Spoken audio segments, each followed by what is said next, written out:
Assalamualaikum warahmatullahi wabarakatuh. Selamat datang kembali di channel Pen Invasion, channel yang menyuguhkan video cerita bergambar seputar misteri. Simak terus video dari kami.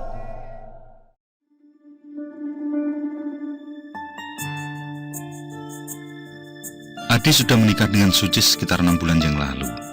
Ia merasa impiannya telah menjadi kenyataan, di mana setelah 2 tahun berpacaran dengan Suci, akhirnya perempuan itu menjadi separuh nafasnya.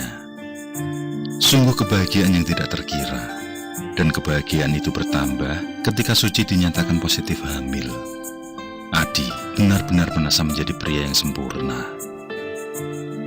Pada awalnya, mereka tinggal di rumah orang tua Suci. Sedangkan Adi sendiri sudah mempunyai pekerjaan tetap di salah satu perusahaan besar, tepatnya di kota tempat Suci tinggal. Namun Adi merasa tidak enak hati jika terus-terusan tinggal bersama mertua. Apalagi istrinya tengah hamil. Ia pun memutuskan untuk pindah ke mes perusahaan yang khusus disediakan bagi para karyawan yang rumahnya jauh. Apa tidak sebaiknya menunggu lahiran, Nak? Sang ibu mencoba mencegah secara halus. Namun Suci tetap ikut keputusan suaminya. Dan ia berjanji akan kembali ke rumah orang tuanya ketika sudah memasuki 7 bulan usia kehamilan. Ia belum siap jika menghadapi kelahiran pertamanya dengan suami saja.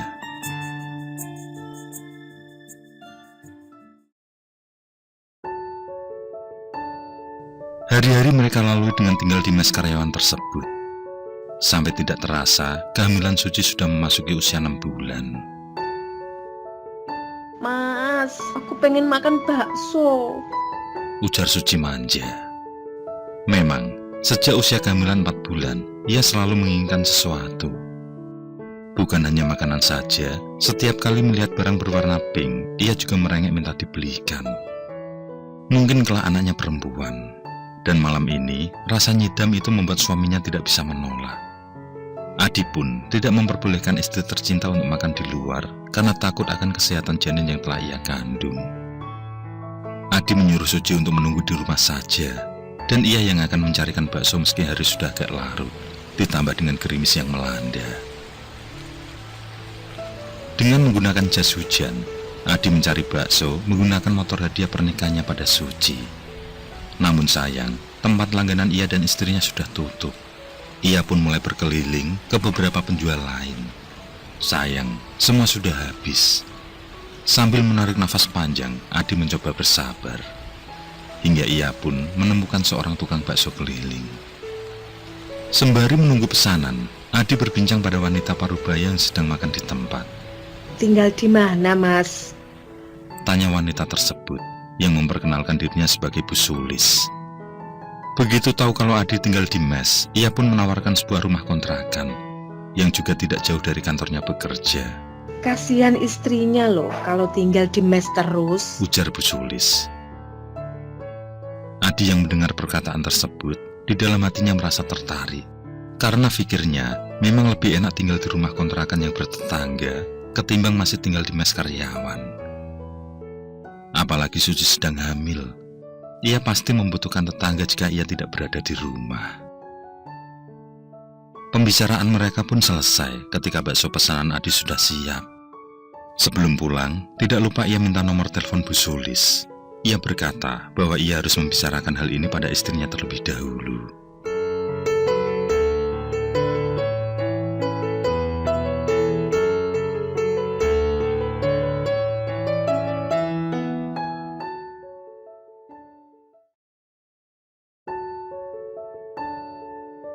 Setibanya di mes, terlihat Suci sudah tertidur.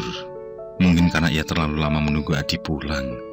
Namun bakso sudah terlanjur dibeli. Jikalau menunggu esok hari untuk dimakan, pasti sudah tidak enak. Dengan terpaksa, Adi membangunkan Suci yang sudah tertidur pulas. Mereka pun memakan bakso berdua. Tidak lupa, Adi menceritakan tentang Bu Sulis yang ia temui tadi. Setelah bercerita, terlihat sekali wajah Suci yang sangat antusias. Nampaknya perempuan cantik itu sangat setuju sekali jika memang rumah itu cocok untuk mereka. Pada akhirnya, mereka bersepakat akan melihat rumah itu di akhir pekan nanti.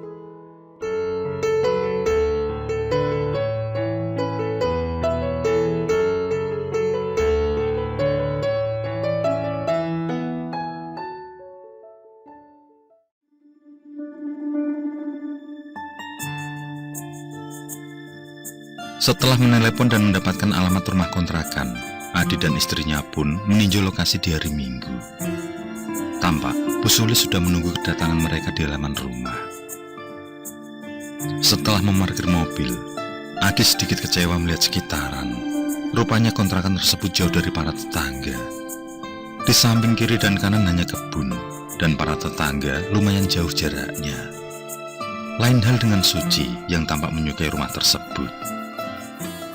Ini Mas rumahnya, mari masuk, lihat-lihat aja dulu, ujar Bu Sulis sambil melangkah menuju pintu depan yang diikuti oleh Adi juga Suci. Namun Adi terlihat bingung. Yang ia pikirkan adalah bagaimana tega ia meninggalkan Suci yang tengah hamil di rumah sebesar itu sendirian. Tapi ya sudahlah, ia hanya ingin melihat-lihat dahulu.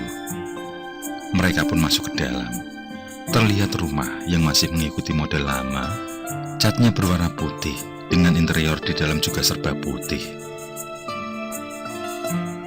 Dari segi barang-barang pun masih terisi banyak, dan ditutup pula dengan kain putih, agar tidak terkena debu. Rumah yang cukup luas dan besar jika hanya ditinggali oleh mereka berdua saja, dan begitu menyaksikan setiap ruangan. Di sisi kegelisahan Adi mulai tertarik dengan rumah itu. Begitupun dengan Suci yang selalu tersenyum ceria. Jelas kalau ia berminat dengan rumah tersebut. Soal harga, kalian tidak usah khawatir. Jika memang sudah cocok, aku akan memberikan harga spesial buat kalian, ucap Bu Sulis yang membuat Adi maupun Suci semakin tertarik. Setelah usai berkeliling, Adi berpamitan. Ia berpesan pada Bu Sulis agar menunggu kabar darinya. Jika ada orang lain yang berminat, ia menyuruh untuk menunggu dulu keputusan darinya.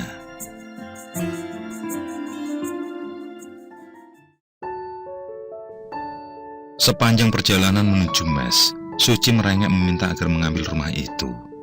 Alasannya karena suasana sejuk sekali dan jauh dari hingar-bingar.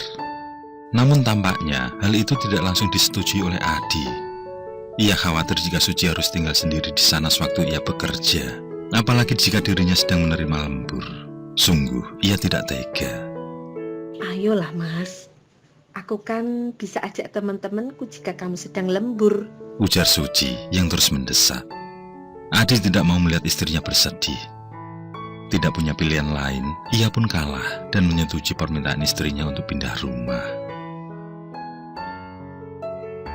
Setelah semua barang sampai di rumah baru, Adi dan Suci mulai merapikan rumah dan membersihkan setiap ruangan.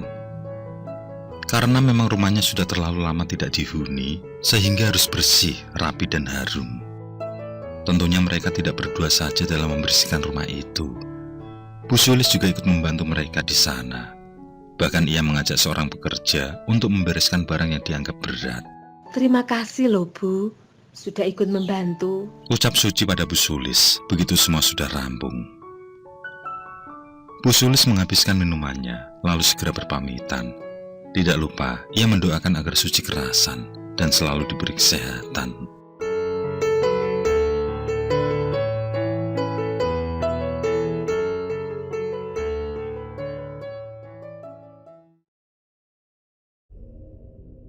Di minggu pertama semua berjalan normal. Namun di malam-malam selanjutnya, sesuatu yang aneh mulai ia rasakan. Terkadang setiap melewati tengah malam, terdengar suara pintu depan diketok oleh seseorang. Setiap kali Adi mengintip keluar, semua tampak biasa. Pintu pagar masih tertutup rapat. Di sekeliling pun tidak ternampak sesuatu yang aneh. Adi mencoba untuk tidak menghiraukan. Dan bukan itu saja, terkadang pula ada suara seseorang yang menyapu jalanan dengan sapu lidi. Sangatlah mustahil jika di jam segitu seorang berkegiatan menyapu. Apalagi berjauhan dengan rumah tetangga. Dan ternyata bukan Adi saja yang mendengar. Istrinya juga ikut merinding dengan suara tersebut. Sebisa mungkin, mereka berprasangka baik dengan berpikiran positif. Suci sendiri mulai menemui kejanggalan ketika suaminya sedang lembur. Ia sudah mengajak beberapa temannya untuk menemani, namun secara kebetulan mereka memiliki acara lain. Malam yang sepi, jauh dari hingar-bingar kota. Tidak ada tetangga untuk saling berbagi cerita. Suci yang sedang berada di rumah sendiri, merasakan ada sesuatu hal yang mengganggu dirinya. Setiap kali ia akan ke kamar mandi, ia selalu saja menjumpai sosok wanita berambut panjang membelakangi dirinya. Dan setiap kali ia mendekat memanggil, sosok tersebut berjalan ke arah kamar mandi. Namun Suci tidak melihat siapapun di dalam. Yang ia jumpai hanyalah rambut menggumpal di bak mandi. Entah apa yang sedang terjadi, tapi yang pasti, hal itu sontak membuatnya merasa takut. Namun ia tidak langsung menceritakan hal itu pada Adi. Ia masih berusaha tenang untuk menutupinya selama sosok tersebut tidak mengganggu. Hal lain yang membuat Suci merinding adalah ketika ia sedang tidur. Di tengah terlelap, ia merasakan perutnya berat sekali seperti sedang diduduki sesuatu. Ia pun menjadi sesak nafas. Sama sekali tidak bisa bergerak dan hanya terbaring kaku di tempat. Di antara kesadaran yang belum sepenuhnya, ia melihat sosok wanita sedang duduk di atas perutnya. Suci pun merintih kesakitan. Semua berakhir ketika sosok tersebut melayang dan raib entah kemana. Kejadian-kejadian ganjil yang ditemui pasangan suami istri itu mulai dianggap hal yang biasa. Mereka masih berpikiran positif selama gangguan itu tidak membahayakan. Selain itu, mereka juga terus mendekatkan diri pada Sang Pencipta, selalu memanjatkan doa agar tidak ada keburukan yang menimpa. Besok kita pergi ke rumah orang tuamu ya. Sebentar lagi kan 7 bulanan, ucap Adi seolah mengingatkan istrinya. Ia juga berharap agar suasana hati kembali tenang setelah terjadi teror beberapa malam.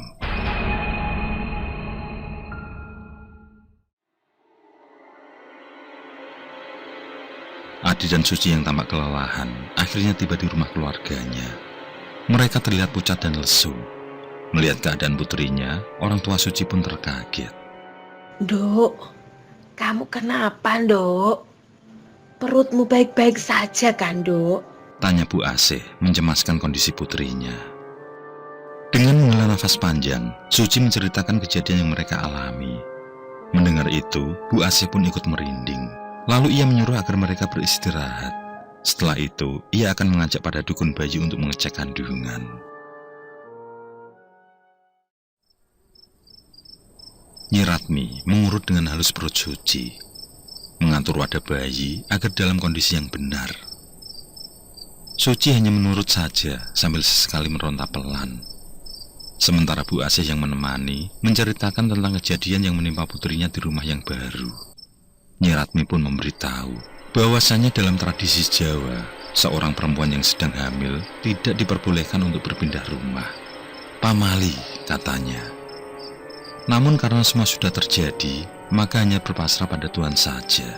Semoga tidak terjadi hal buruk saat melahirkan kelak. Dok, lebih baik kamu tinggal di rumah ibumu saja sampai kamu nanti melahirkan, ujar Nyi Ratmi kemudian. Suci yang tidak tahu menahu tentang hal itu hanya bisa menuruti perintah sang dukun bayi. Saat itu juga Adi kembali ke rumah kontrakan untuk membereskan semua barang. Kini ia lebih tenang jikalau terjadi sesuatu dengan istrinya. Ia tidak menghadapinya sendiri, apalagi kehamilan Suci yang sudah tua. Suci akan merasa lebih nyaman jika selalu dikelilingi oleh keluarganya.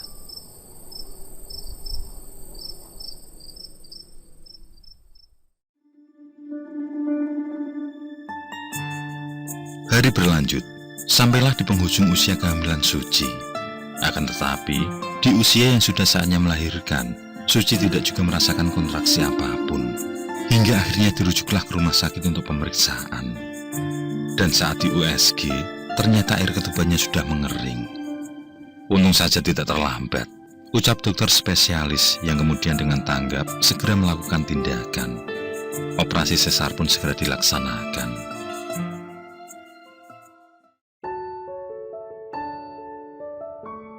Setelah beberapa saat menunggu dalam ketegangan, akhirnya Adi mengucap syukur alhamdulillah. karena kondisi istri dan bayinya selamat. Namun sang bayi harus dipisah ke ruang inkubator karena terlahir dengan berat badan yang kurang. Meski begitu, dokter dan perawatnya menyuruh agar tidak usah khawatir. Hal itu sudah biasa dijumpai, dan jika bayi sehat, tentu akan cepat bisa disatukan dengan ibundanya. Melihat peristiwa itu, orang tua Suci maupun para tetangga beranggapan bahwa semua terjadi akibat mereka pindah rumah di saat Suci sedang hamil. Dan sampai sekarang, mitos tersebut masih dipegang oleh sebagian masyarakat.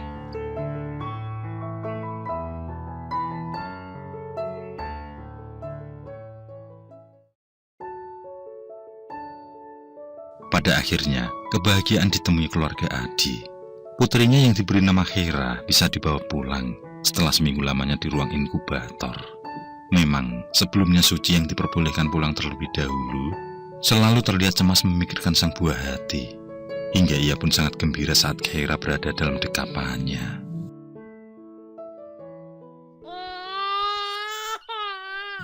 Tapi kejanggalan kembali terjadi. Bayi mungil itu terus-terusan rewel tanpa sebab, yang kemudian didatangkanlah orang pintar untuk melakukan pendeteksian. Namun dari beberapa spiritualis yang didatangkan, tidaklah mengubah keadaan. Hingga saat di puncaknya, Hera mengalami kejang disertai panas tinggi. Yang bertepatan dengan itu, secara kebetulan Nyi Ratmi sedang melakukan pijat pada Suci. Dengan sigap, beliau menyuruh mengambil beberapa ramuan untuk dihaluskan, lalu diusapkan pada pelipis sang bayi. Dan benar saja, saat perintah itu dilakukan, si jabang bayi tidak lagi kejang-kejang. Hanya saja panas tinggi belum juga turun. Bawalah ke dokter. Setelah itu, kembalilah kalian pada rumah lama. Ucap Nyi Ratmi berpesan. Tidak ada yang bisa membantah. Hal itu pun segera dilakukan. Dan itulah kenyataan yang terjadi, di mana Nyi Ratmi, sang dukun bayi itu seolah tahu tentang apa yang terjadi. Hera sangat nyaman tinggal di rumah kontrakan Bu Sulis. Gangguan yang dialami semasa hamil pun tidak lagi ditemui. Rumah tersebut dirasa menjadi sangat nyaman. Hingga pada akhirnya, lahan beserta rumah itu pun dibeli oleh Adi. Di saat Hera menginjak usia 5 tahun, sesuatu yang aneh kembali mereka temui. Seringkali Hera bermain di pekarangan rumah dan berbincang sendiri.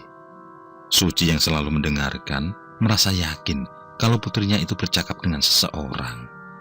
Dan seseorang itu adalah sosok yang tidak kasat mata.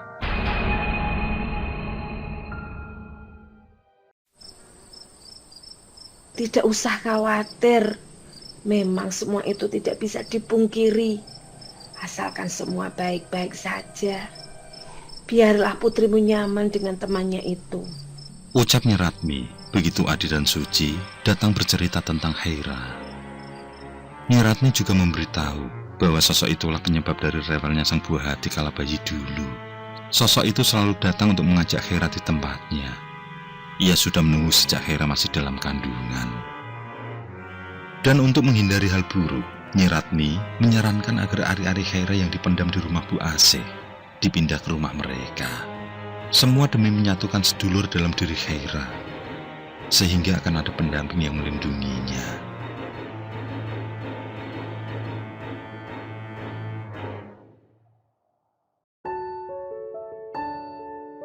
Sejak saat itu, Hera dikenal sebagai anak indigo. Ia mampu melihat dan berkomunikasi dengan makhluk astral. Dan sampai saat ini, sebagian masyarakat masih mempercayai beberapa pantangan bagi perempuan yang sedang hamil. Dan salah satunya adalah apa yang dilakukan Adi dan Suci. Meskipun ngontrak, namun bisa dibilang mereka melakukan pindah rumah. Dan pada kenyataannya, semua gangguan terjadi sejak melakukan pindahan. Namun semua berpulang pada Sang Pencipta. Apapun yang terjadi adalah atas kehendaknya. Hanya saja bangsa jin sering mengambil kesempatan untuk mengelabui manusia.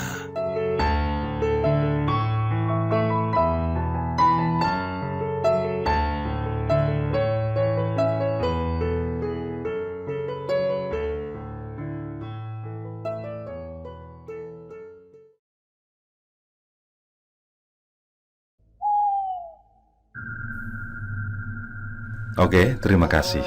Semoga kawan-kawan terhibur, dan untuk ke depan, semoga channel ini bisa lebih baik lagi. Akhirul kalam, wassalamualaikum warahmatullahi wabarakatuh. Sesat